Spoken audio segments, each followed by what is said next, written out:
Yes. Are you now frozen? No, No, sorry. you're not. No, you're just in I was deep just not concentration. moving very much. So, You are just in deep concentration.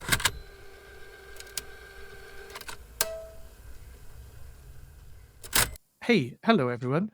Welcome to the studio, and a particular welcome today to Florian Clemens, not only because of the many tech hurdles he has leapt over to be with us, but because so many exciting things happening in his area and his company and the sector. I'm really excited to welcome him. So, uh, Florian, why don't you tell our listener who you are and what you do? Absolutely. And thank you for having me, first of all. So I'm Florian. I lead strategy, proposition, and measurement for Tesco Media. So the role is basically to say, what is the multi-year growth strategy? What are our propositions? How we compete for brand budgets and for performance budgets? And how do we bring together all of this inventory that we have to actually perform for advertisers? And then the measurement, does this actually do anything for the advertiser? And are they seeing their ROI?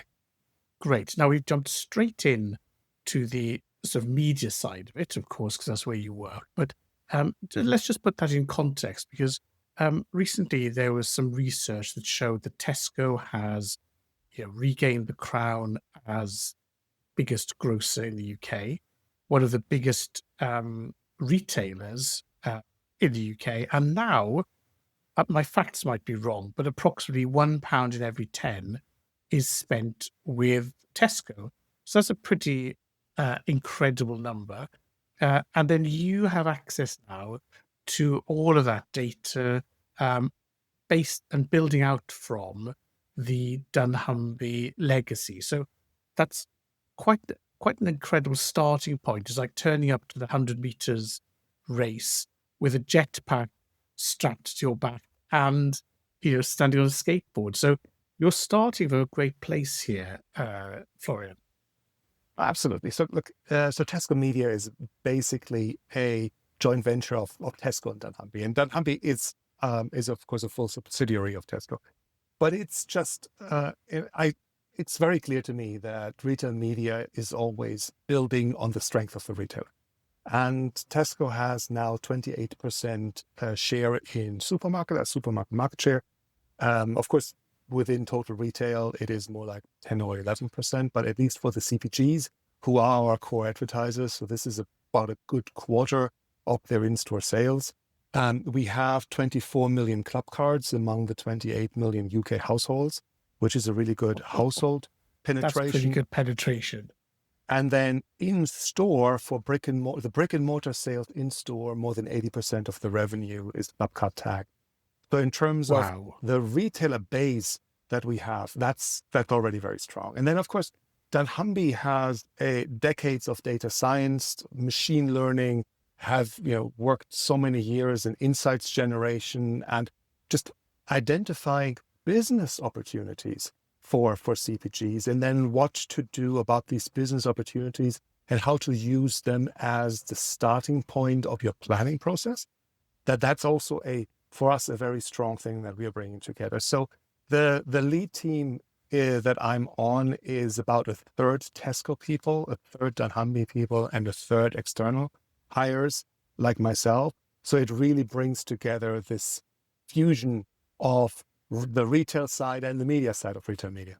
Interesting. And for our older listener who remembers the excitement of Clubcard launch and how it, I think without any overstatement, changed the face of British retail, because the previous iteration would be something like the Co-op and Green Shield stamps. So all of a sudden, dunnhumby invented this approach of using data, promotion, linking everything together. So for somebody who stopped watching at the end of the 90s, how would you describe this new data landscape that we're calling retail media, digital media? What's that jump been in the 25 years? So I think there's two ways to think about that. I think for the Tesco shopper, who still is the primary customer for our 24 million Clubcard members, it is, I think, a feeling of personalization and a feeling of recognition and a feeling of paying back and engaging with people how they want to be engaged with. And that always has to be the starting point of all of this, is how do we make sure that this primary relationship still is in the focus of everyone? And then retail media, I started with Amazon in 2014. And since then, I've been telling CMOs that retail media is just fundamentally a better media platform. Because if an ad platform is audiences, ad experiences, and measurement, then we have intent-driven audiences. We have ad experiences that are so much closer to the purchase, and where you can do some really interesting, now also in-store, some really interesting experiences that you can create. And then we have the closed loop measurement that we are able to see if all of this creative advertising actually did anything. So if you're just tuning in now, I would say that retail media has been an overnight success, more than a decade in the making, but it has also been an opportunity. It has taken a good while to build something better, because this win-win-win of this needs to be right for the shopper, this needs to be right for the advertiser, it needs to be right for the retailer. That just takes longer time to truly figure out and truly to build something better here. So I get a lot of criticism inside our business where I just shrug and say, yeah, but this is sort of like the tide of performance marketing, of data, algorithmic targeting, measurement, and benefit harvesting, just catching up with the world of CPG and in-store. And I'm told routinely it's wrong. So what is it that retail media brings to the party that you didn't already have from your programmatic and performance marketing 10 years ago? So for us, it is an ability to, I think, in a way that is becoming much, much harder outside in other platforms, is to really run a full funnel campaign. To be able to link all of your awareness advertising with audience flows that go all the way through the funnel. It starts with having intent-based audiences, so that we are able, through our machine learning audiences, we are able to take to start with the marketing objectives of, for example, you want to find new trialists, and then we actually have machine learning audiences of new trialists specifically for your brand. So there is an opportunity there to say, actually, who specifically do I want to talk to, and how close can I get with all of these audiences to my marketing objective, and run that as a self-optimizing platform. And then be able to say, and this is, you can also come from the other side of the theory, and you can talk about, mental availability and physical availability. Being able to now connect these two things and say, these are exactly the right people I should be talking to. I have micro strategies for within my media plan. How do I address all of these business opportunities? And then how do I take them all the way down to consideration and then down to purchase? And how am I able to run this as a consistent, coherent experience of what we call sofa to store? And then be able to say, no, this was, I spent 100K on this, and I can see how many additional sales I got out of this. And I think in the current also business environment, not just the marketing environment, but the business environment, that is becoming very important to people. Yeah. So the technical opportunities of retail media, I think, are now currently meeting a lot of the need, especially in CPG, where we have a lot of new CPG CEOs coming in that feel a little bit like this business needs to get slightly back on track, who are really focused, really purposeful, limiting waste, connecting the dots, and who also then, realize this. So the P&G CEO, John Muller, recently said that probably more decisions are made in store than when driving your car or sitting at home on the sofa. Yeah, and so at least not routine one, absolutely. That is probably the situation. And so how do you apply So I think there is an opportunity that now collides with all of the technical capabilities that we've been building. And where genuinely also at the retailers, there's a realization that advertising and retail media does not make the shopping experience worse, which also has or had always been a concern of the retailers. Yes. So I think these three elements are coming together, that we are able to create the win-win-win across shoppers, advertisers, and retailers. And therefore, that's now I think what's leading to this next this next level of growth that we are seeing with retail. So I love the win-win-win. The old socialist in me warms to the thought that everybody is benefiting. But the pragmatist thinks, well, I can see where the advertiser wins because of the reduced waste, the traceability, the ROI harvesting. I can see where Tesco wins by improving what is sold and also the revenue generated from the advertiser. Just talk me through how you know whether the average Clubcard holder thinks, oh, I really won today. Because in the old days, I'd have won by better prices, by discounts, by promotion, by completing my shop, by an inspiring range of products. Is there an extra win? And if so, what is it and how do you measure it from the customer side? So my favorite example at the moment is Clubcard Challenges, which is a completely new ad product that we've launched, which builds on all of our Clubcard CRM that we are doing as a retailer. So Clubcard Challenges, that the experience for the customer is that these are all brands that you've bought at least once in the past. And you get a list of these Clubcard Challenges, which are spend challenges. So in the next 6 weeks, if you hit the following spend milestones, then you get more and more and more Clubcard points for these milestones. And what I like about this is that then for the Clubcard customer, these are brands that you've bought at least once in the past, so they're hopefully very relevant to you. Mm-hmm. Secondly, you can select which ones of these brands you want to interact with in a deeper way. So it is very much an opt-in. Yes, I want to do this on Philadelphia, and I might want to do this on the pet food, but not on these other brands. And then you get rewarded for stepping up your spend. And then for the advertiser, the pitch is, for example, people go to the yogurt aisle 18 times a year, but they only buy your brand 5 times a year on average. Would you like to step up this frequency?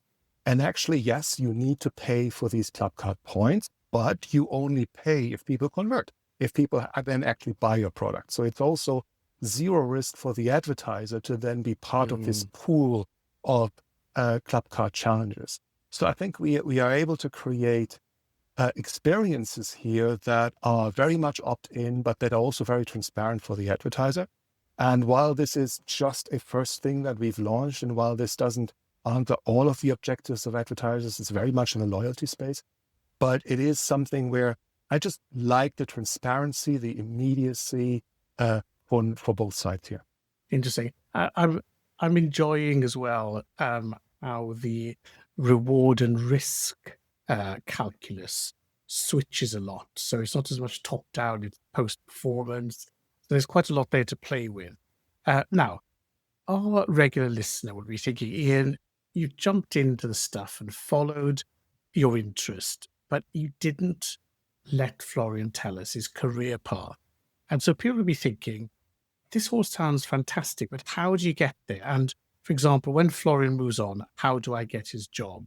So you mentioned Amazon. So we're going to assume, therefore, that you're well educated and you probably have at least 4 MBAs. But just tell us what the path was from a new economy company into Tesco and what attracted you to the role.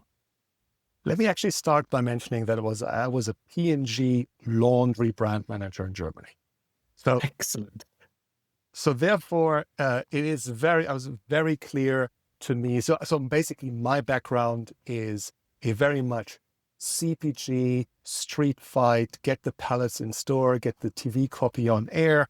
always a little bit more interested in selling this stuff than getting a Cannes Golden Lion, kind of a marketer. So that still is so these are my instincts. And that's also why I think I always feel a little bit more at home on the retail media side than some of the other more creative things.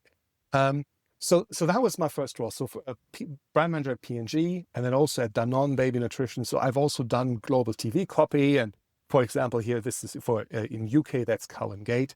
So also made some advertising on the side, and then joined a little boutique consulting place for marketing strategy called Effective Brands at the time. And I was their practice leader for marketing strategy. And then started with Amazon Ads in 2014.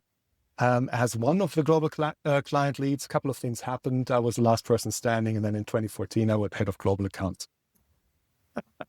I think you're probably being a bit modest there, but for the sake of the story, let's continue. For the sake of the story, that's kind of what it is. So actually, I was then with a handful of people for the first time for Amazon Ads in Cannes in 2014, and we had like sublet a room from the IAB. So the war stories that I have of how all of this started is actually quite interesting. But what I've been working on since 2014 is actually, how does all of this theoretical potential interact with CPGs, clients, and also with agencies? And then already at Amazon Global Accounts, we saw that, yes, you need some salespeople, you need some client relationship leads, but you also need account management, people who can drive the actual effectiveness of this platform and drive learnings, how to use these platforms to the maximum around the world. We had measurement support. So really, who are able to then drive a learning agenda with clients that this is actually as effective as other ad platforms. And then I had also some global media strategists who then helped advertisers think about, what can the totality of a platform like Amazon do for a global brand like Gillette? And then all the way on to, well, we actually have like on-campus prime recruiting events, and would Gillette be interested in joining these? So everything started for me with, how do you create all of this, but how do you bring it to bear onto the real marketing challenges that I then knew pretty well from my previous time.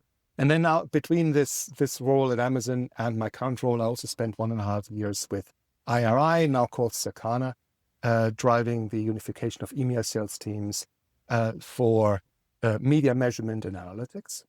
So Tesco Media had then created a role that was, well, what's the strategy?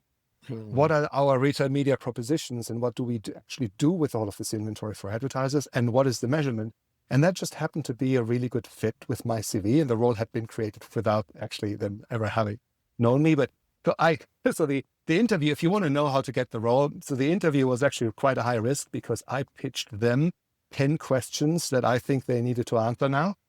And that actually landed pretty well. And we all got on really well, and said, yeah, let's do this thing. Now, it's just you and me here, so no one's listening. So of those 10 questions, how many do you think have been answered, and how many are you still working on?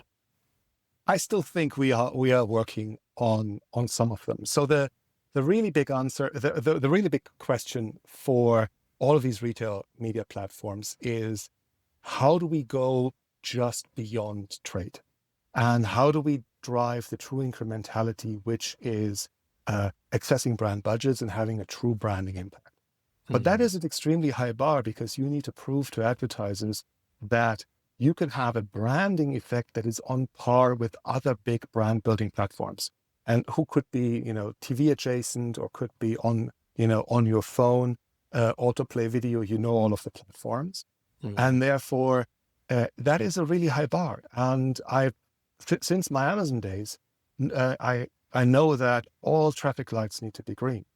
The marketing people need to on board. The agency needs to be on board. The measurement people need to be on board. And for retail media, also all of the trade and shopper people need to be on board and say that they want to do more with us, and that this actually makes sense in, for example, considerations of total retailer profitability that they also need to think about. So it is really a long-term project to drive the media half of what is retail media. Okay, so let's jump slightly because there are two questions um, in a way that I want to jam together.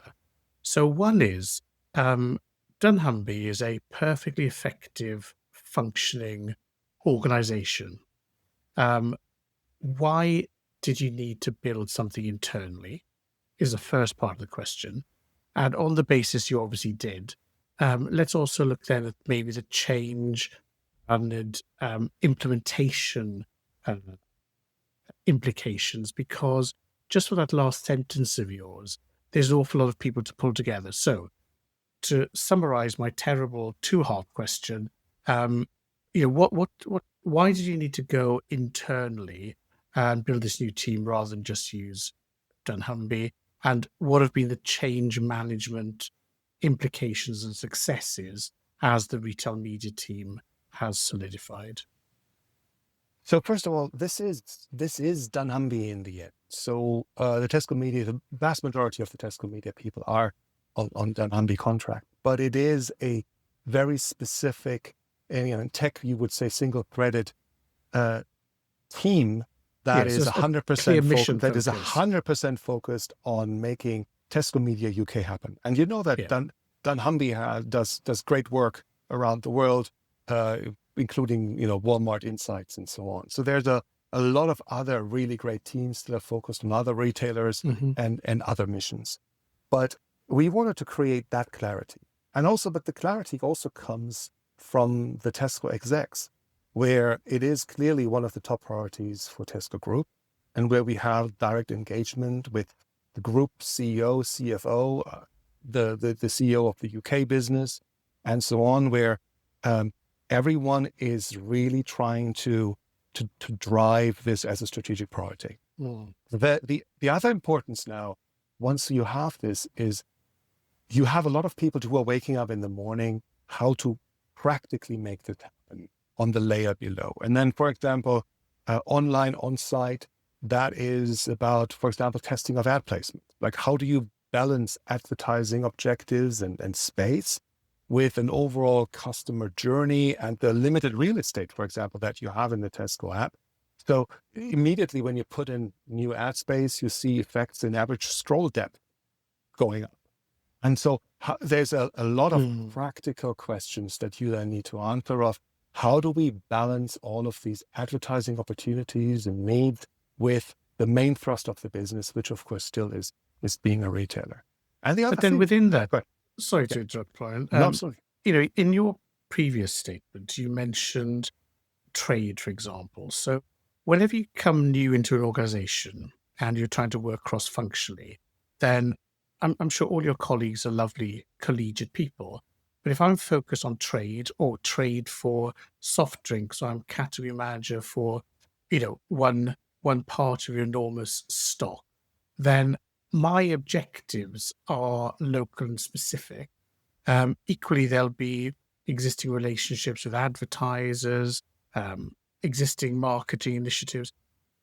How easy has it been to get everybody to say, do you know what, let's align behind this because this is the new wave? Have some bits been easier than others? But talk to me about that change from the moment they said, yes, thank you for the 10 questions, Florian, crack on. How's the change process been?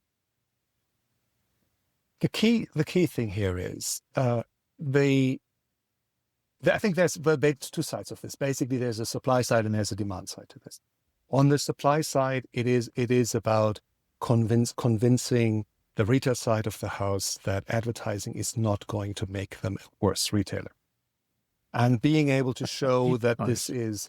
that we are able to balance relevance and inspiration, Mm. and that we are still able to support primary shopping missions that people have when they come to Tesco, but at the same time that advertising can add to that.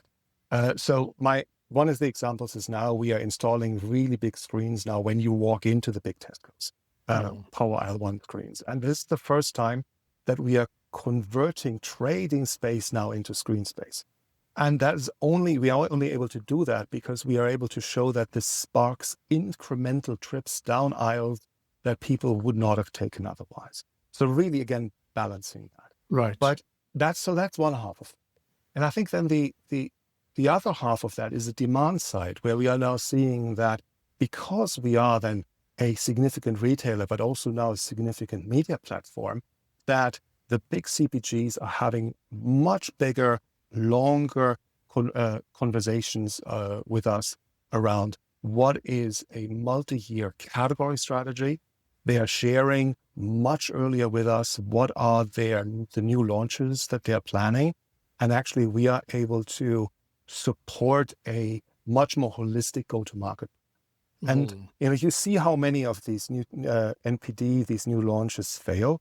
And we are really trying to work together on supporting brands, supporting their new launches as a total Tesco with everything that we can do for them. And that's actually the other bit where we are seeing that then the Tesco retail people, the client's shopper people, then the Tesco media people, and the client's marketing people, like these four entities, and of course then the various agencies that are supporting this, are really coming together and are able to make bigger plans together. So it sounds like this is a nice combination between creative development of capabilities and working together with good transparency and measurability. But if I cast my mind back a little while to when you were part of the Retail Media X day, one of the topics that came out of that was balancing creativity and the sort of brutal performance spotlight in retail media. So, you've already said that you've covered above the line TV and brand building. You're now deep into performance.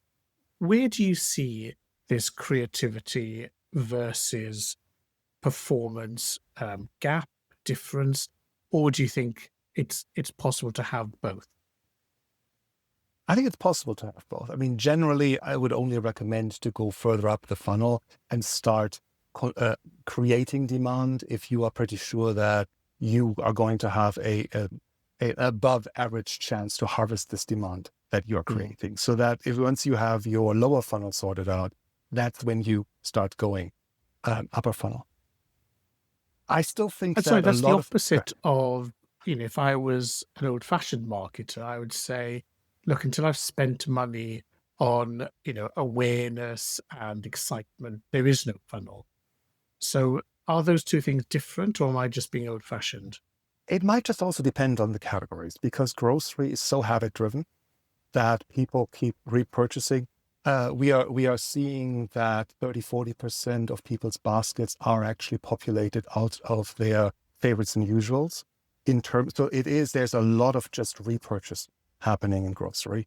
So there's a lot of 80% of the search terms are generic category search terms. So there's a lot of this demand that is just ongoing, that you need to convert for yourself. And just make sure that you capture the loyalty, and that you then capture the, I would say, hand raisers that are going shopping every week, and make sure that you have those. And then once you feel like that is under control, and that you've created competitive advantage, that you are winning against competition in these spaces, then you can go up. And then we actually have some really nice creative, I'm going to say green shoots. So we had now Christmas last year, we had Christmas grottos sponsored by Cadbury's. And that was a great customer experience in the week before Christmas. It was great for the advertiser because that was guaranteed footfall and, shoppers spending minutes and minutes with that brand. And of course, it was also great for us because then this was something that we could provide for our shoppers that was, of course, funded by Cadbury's. So God bless that's the blend. That I think is the blend where we can create something that truly is, has a creative insight. Coca-Cola came to us last Christmas as well and asked us if they could put if they could take our Tesco grocery home delivery vans and put their Coca-Cola, because of the Christmas trucks, of course, and put their Coca-Cola advertising on that. If I had started making a prioritization of all of our different sources of inventory, turning our delivery vans into ad products would have probably been priority number 35. But the nice thing about being here in the UK and just being our own lead country. And I say that having worked for P&G and having worked for Amazon and so on, where things usually get developed in the US, but being our own lead country here and basically having all of the decision makers here in London, we can then work with it on a different level with these advertisers and just go in and develop something because we think it's the right experience. Yeah, great. Well, look, I often get comments afterwards, the podcast saying, Ian, you're obsessed with, global brands, the big companies, the shiny new stuff. So one of the interesting things we're seeing with retail media in particular is the number of tier 1, tier 2 retailers who are now saying we want to play as well. So I understand, obviously, they've got their zero-party data, they have a market position, they have access to some great tools that allow them to buy, sell, measure, report more easily. So everyone can play, but let's imagine you weren't at Tesco and somebody tapped you on the shoulder and says, we'd love you to come and run retail media for us, but we don't have 24 million households. We don't have Clubcard. We don't have thousands of brands from the world's best. Would you look at them and think there's a level at which it's too hard to play and you're no longer a market maker or leader? You're just a passenger on the bus. For you, I'm not asking you to do anyone down, but you are in the privileged position of having more data, more reach, more coverage than, maybe no more than 5 other people in the market. So if I were coming to you as a tier 2 player, how do I fit into this world? Is it attractive? How can I move the dial? Or am I just along for the ride? I think part of this is always about how important are you for that segment that you are playing in. So we had, at your event, we had people who come much more from a DIY side of things, where they might actually play a really relevant role for brands and the home improvement products in that space, and they might have great intent data, and they might actually have some really good measurement afterwards if this actually then helps sell something. It's just a very different. I agree with everything that you said.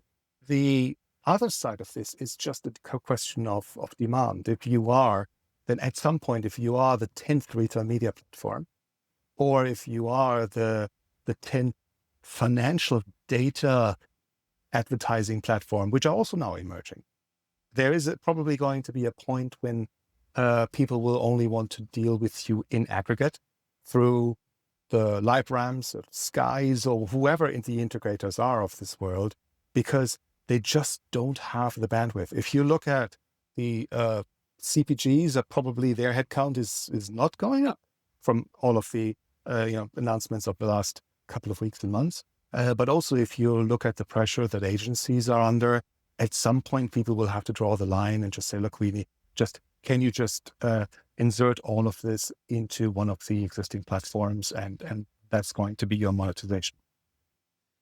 Excellent. Well, I think you get an award for insight and also diplomacy. That was very well put. So our time is running out. So before we let you leave the studio, just tell us what's next that's exciting you, because from everything you said, it sounds like we're at a peak of achievement. Everything's going well. There's harmony. Everyone's working together. You're delivering ROI. There's a win-win-win.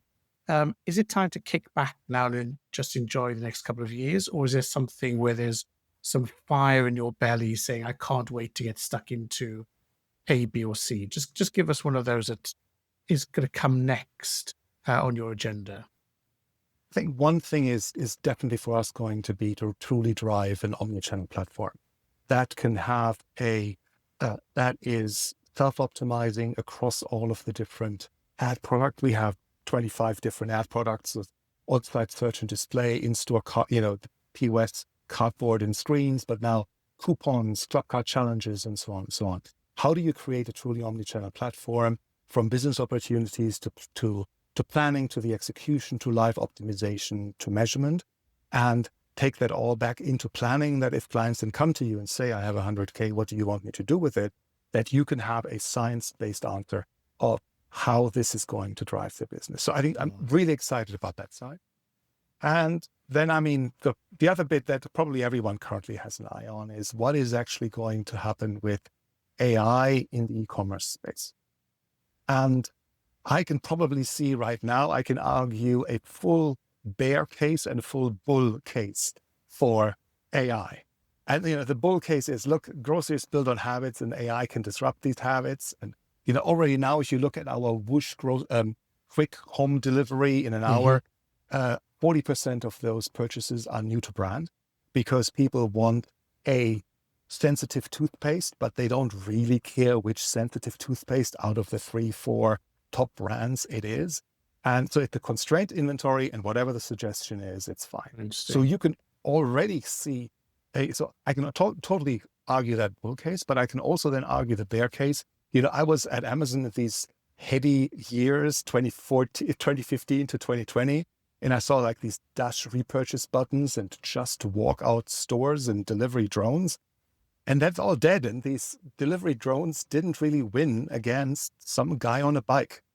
So how much better is this for the hassle? How much better is this in convenience versus control? How much better is this, like with all of your dietary requirements across the entire family of, well, this is just this one yogurt that everyone likes in the family. So, and I think finally also people's price sensitivity is not going away. Even with Amazon Subscribe and Save, the price could be anything on the day. And that genuinely limits the appeal of the proposition. And I think all of us people that are here talking to each other in these retail media circles genuinely underestimate the price sensitivity of the shoppers in the breadth of the country. And therefore, you can argue the up and you can argue the down. It's only going to be a true win if it is truly better for people. And I don't think we've seen that yet. Well, that's a great directional note and leaves us some work to do. Florian, thank you so much for making all of that sound remarkably straightforward and intelligible. I'm sure there are things that we can come back to. And I think you've kind of volunteered yourself to come back to the studio for an AI chat. And I think we just have to organize that sooner rather than later. But for now, thank you so much for joining us. Florian from Tesco Media.